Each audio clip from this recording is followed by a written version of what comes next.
Hi, எல்லாரும் எப்படி இருக்கீங்க?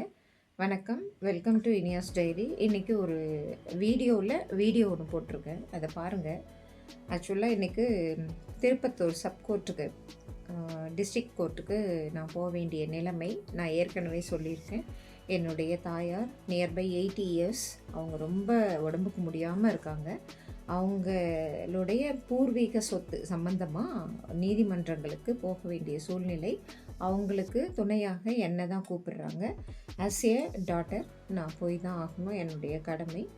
அவங்களுடைய ஆசைகளையும் உரிமைகளையும் மீட்டு தர வேண்டிய பொறுப்பில் இருக்கிறதுனால நான் போக வேண்டிய கட்டாயத்தில் இருக்கேன். அதே சமயத்தில் எனக்கு என்னுடைய சொந்த வாழ்க்கையில் நடக்கிற அரசியல் அநியாயங்கள் இதுலேயும் இருக்குது அப்படிங்கிறதுல எனக்கு எந்த விதமான சந்தேகமும் இல்லை. அதுக்காகவும் தான் நான் போகிறேன்.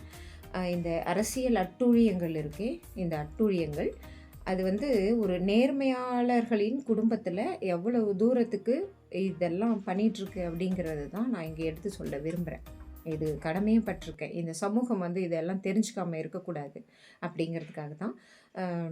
அவங்க இந்த ஃபோட்டோ ஒன்று போட்டிருக்கேன் பாருங்கள். எவ்வளோ வயசானவங்களாக இருக்காங்க. அவங்களால நிற்க முடியல. நிற்கிறதுக்கு அவ்வளோ சிரமப்படுறாங்க. அந்த வாசப்படி ஏற முடியல. கோர்ட்டு வாசப்படி ஏற முடியல. என்னை பிடிச்சிட்டு ஏறினாலுமே அவங்களுடைய ஹிப் பெயின்னு, இந்த பாடி பெயின்னு இதெல்லாம் யாருக்கு தெரியுது? இங்கே அரசியல் அட்டூழியங்கள் இதில் எவ்வளோ தூரத்துக்கு பாஞ்சிருக்குன்னு பாருங்கள். இதுதான் என்னுடைய ஆதங்கம், ஆத்திரம் எல்லாமே.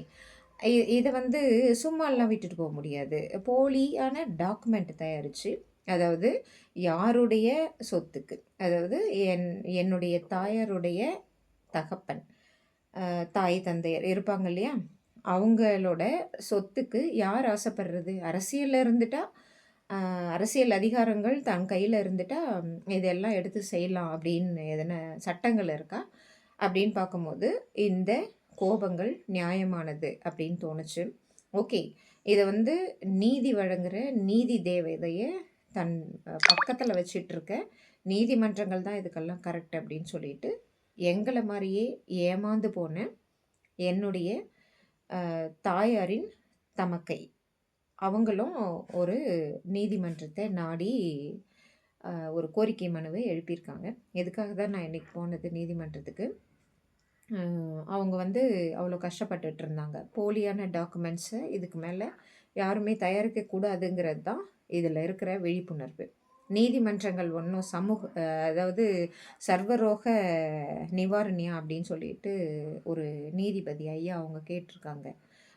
இவங்க பாட்டுக்கு ஏதோ ஒரு வீட்டு சொத்தை அபகரிச்சிட்டு போகிறதுக்கு நீதிமன்றங்கள் தான் லாஸ்ட்டு இதுவா? இஷ்டத்துக்கும் பண்ணிகிட்ருக்கிறதா? இதுதான் கொஸ்டின் இங்கே. நீதிமன்றங்களில் இந்த மாதிரி ஏதோ ஒன்று தான் தோன்றித்தனமாக இதை வேறு மாதிரி கூட இப்போல்லாம் சொல்லிகிட்ருக்காங்க. அந்த வார்த்தைகள் மிக பொருத்தமானவை எல்லாருக்குமே. தான் தோன்றித்தனமாக எல்லாத்தையும் பண்ணிட்டு, எல்லா தவறுகளையும் பண்ணிட்டு, சட்டங்களை மீறுறது, அரசாணைகளை மீறுறது, விதிகளை மீறுறதுன்னு சொல்லிட்டு எல்லாருமே ஒரு கும்பலாக, அதான் நேற்று ஒரு நடிகை கேட்டாங்க இல்லையா, கும்பலாக சேர்ந்துக்கிட்டு எதனா ஒரு தவறை பண்ணிட்டு அதுக்கு கவர்மெண்ட்டு இல்லை நீதிமன்றங்கள் இது பின்னாடியே வந்துட்டுருக்கணுமா, வேறு பொதுமக்கள் நலன் இல்லையா அப்படின்ற கொஷின் தான் நான் இங்கே முன்வைக்கிறேன். போலியான டாக்குமெண்ட்ஸ் எதுக்கு தயாரிக்கப்படுது? இது பின்னாடி ஒரு 80 இயர்ஸ் உமன் எதுக்கு இவ்வளவு கஷ்டப்பட்டுட்டு ஒரு நீதிமன்ற படிகளை ஏறணும்? இது ஏன் தடுக்கப்படலை? இது ஏன் தொடர்ந்து தொடர்கதையாயிட்டுருக்கு? இதுதான் இங்கே இருக்கிறது. இது தெரிஞ்சவங்க நீதிமன்றங்களுடைய வாசலை தட்டுறாங்க. தெரியாதவங்க அப்படியே ஏமாந்து தானே போகணும். இதுவும் இங்கே கவனிக்கப்படணும். அடுத்தது அந்த கூகுள் ஃபோட்டோவில் நான் என்னுடைய சொந்த காரணத்துக்காக ஏறின நீதிமன்ற நிகழ்வுகள் ஃபோட்டோக்களை பார்த்தேன். அது எப்படின்னா, என்னுடைய தந்தையார் மிக நேர்மையானவர் தான். என்னுடைய தாயாரினுடைய தகப்பனார் அவரை என்னுடைய தந்தையாருக்கு திருமணம் செஞ்சு வச்சாங்க. அந்த நேர்மையாளர் கூட ரொம்ப கஷ்டப்பட்டு வாழ்ந்தவங்க தான். அதை நான் பார்த்து வளர்ந்தேன். நானும் நேர்மையாளராக இருக்கிறதுல என்ன வியப்பு இருந்துற போது, அந்த மாதிரி நேர்மையாகவே இருந்ததுக்கான ஒரு என்ன சொல்கிறது, என் மீது நிகழ்த்தப்பட்ட குற்றங்கள் அனைத்தும் நீதிமன்றத்தின் வாசலில் போய் சமர்ப்பிக்கப்பட்டன என்னால். அந்த வேதனையும், வலியும் அந்த வீடியோல பாருங்க. இந்த வீடியோல நானு இணைச்சிருக்கேன். ஒரு மெட்ரோ ஸ்டேஷன்ல என்னுடைய ஹஸ்பண்ட் கூட உட்காந்துட்ருக்கும்போது, அ ஏதோ ஒரு இடத்துல தனிமையில தனியா சிந்திச்சிட்ருக்கிற நிகழ்வுகள், என்னுடைய முகத்த ஃபேஸ் கட்ட பாருங்க. ஒரு நேர்மைக்கு கான்ஃபரன்ஸ் ஹால்ல கூட அ ஒரு நேர்மைக்கு இவ்ளோ பெரிய இழுக்கா? ஒரு அரசியல் அதிகாரங்கள் ஒரு நேர்மையாளர இவ்வளவு துன்பப்படுத்தணுமா? அப்படின்னு சொல்லிட்டு தோணுச்சு. அரசியல் அதிகாரங்கள், அரசியல் அழுத்தங்களுக்கு ஆட்படாத அதிகாரங்கள், அரசியலை நோக்கி அதனுடைய ஆதாயத்தை தேடக்கூடாது அப்படின்ற விதிமுறைகள் உள்ள ஒரு அதிகாரங்கள் எல்லாம் மீறினதுனால தான் இத்தனையும் நடந்திருக்கு. அதில நெறைய நெருடல்கள். இந்த பாருங்க, நான் இங்க உட்காந்து பேசுறதுக்கு இதுதான் காரணம். இத்தன புக்ஸையும் படிச்சுட்டு, அ ஏதேதோ குற்றங்கள செஞ்சு, இந்த பையன் ஒருத்தன் இப்போ கொஞ்ச நாளைக்கு முன்னாடி ஒரு பொண்ண குத்திட்டான் இல்லையா? அத விட மோசமான குற்றங்கள செஞ்சவங்கலாம் ஒண்ணா சேர்ந்துக்கிட்டு, கும்பல் சேர்ந்துக்கிட்டு, அந்த நடிகை சொன்ன மாதிரி நிவேதா பெத்ராஜ் கும்பல் சேர்ந்துக்கிட்டு, இதெல்லாம் பண்றதுனால தானே ஒரு நேர்மையாளருக்கு இத்தனை பெரிய அ ஒரு என்ன சொல்றது? அவங்க பாட்டுக்கு அவங்க அவங்க வாழ்க்கைய பார்த்துக்கிட்டு, அரசாங்கத்தோட ஏதோ ஒரு நன்மைய செஞ்சுக்கிட்டு போயிட்டுருக்கிற ஒருத்தர விடுறதில்ல. அந்த யோசனைகள் நீதிமன்றங்கள்ல எப்படி நிரூபிக்கிறதுங்கிறதுக்கு பயன்படுற இந்த அறிவுகள் பொதுமக்களுக்கு இன்னும் எவ்வளோ பயன்படும் அப்படின்னு தோணுச்சு. அந்த கூகுள் ஃபோட்டோஸை பார்க்கும்போது. இருந்தாலுமே போராடி தான் வெற்றி பெறணும் அப்படிங்கிற நிலைமை மாறுறதுக்காகவும் நான் போராடிட்டுருக்கேன். ஓகே.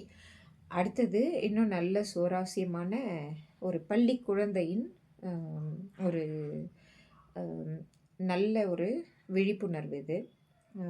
எங்களுடைய பெண் குழந்தை பற்றி சொன்னேன் இல்லைங்களா? மேக்ஸில் கம்மியாக வாங்குறாங்க அப்படின்னு சொல்லி அவங்கள ரொம்ப இரிட்டேட் பண்ண வச்சதுக்கு இந்த அரசியல் மட்டும் இல்லை, அதிகாரத்தில் அந்த மாவட்டத்துக்கே பெரிய போஸ்ட்டில் இருந்தவங்கெல்லாம் கூட இதில் இன்வால்வ் ஆகியிருக்காங்க. அதையும் நான் நீதிமன்றத்தில் சமர்ப்பிச்சிருக்கேன். அவங்களோட அழுத்தத்தின், அதாவது 2 அதிகாரங்கள் இருக்கக்கூடாதுன்னு நீதிமன்றம் சொல்லியிருக்கு. இவங்க 2 அதிகாரமும் சேர்ந்து, அரசியலும் அதிகாரமும் சேர்ந்து ஒரு சின்ன குழந்தைய பள்ளிக்கூடத்தில் ஒரு டீச்சர்ஸை யூஸ் பண்ணி, பேரண்ட்ஸை யூஸ் பண்ணி, உனக்கு மேக்ஸே வராது, உனக்கு எதுவுமே வராது, நீ சரியாகவே படிக்கிறதில்ல அப்படின்னு சொல்கிறது. அப்புறம் அந்த விளையாடும்போது வேறு எதனா கீழே விழுந்து முட்டி உடச்சிக்கிற மாதிரி பண்ணுறது. இதெல்லாம் ஒரு சைக்காலஜிக்கலாக அட்டாக் பண்ணிகிட்டு இருந்த நிகழ்வில் 10th 12th பொது தேர்வுலலாம் நிறைய மார்க் எடுக்கக்கூடாது, வீட்லேயும் வந்து பிரச்சனை பண்ணிகிட்டு இருக்கணும், அதனால் என்னுடைய நேர்மை தவறி நான் ஊழலில் விழணும், வீட்டில் நிம்மதியே இருக்கக்கூடாது, இவங்களுடைய அழுத்தத்துக்கு எங்கள் குடும்பமே ஆட்படணும். யார் யார்? என்னுடைய தந்தையார் இல்லை, தந்தையார் இறந்துட்டாங்க.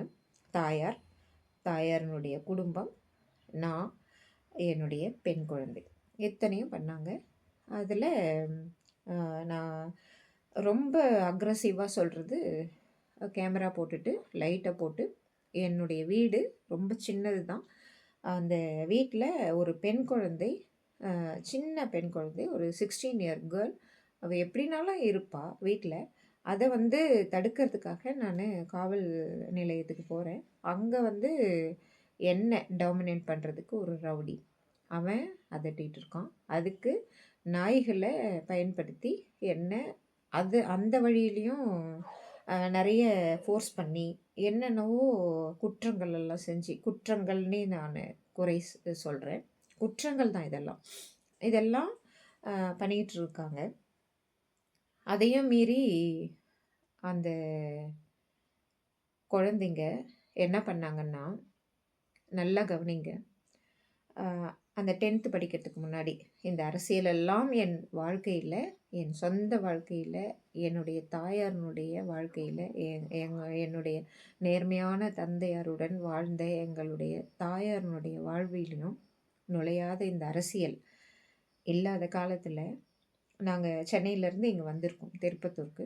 அப்போது என் கூடவே கிராமத்தில் நடக்கிற கிராம சபைகளுக்கு அந்த பெண் குழந்தை வரும். இந்த நெஞ்சில் அந்த வீடியோவில் பாருங்கள், அந்த நெஞ்சில் நம்மளுடைய தேசிய கொடியை ஏந்திக்கிட்டு அவ்வளவு சந்தோஷம்.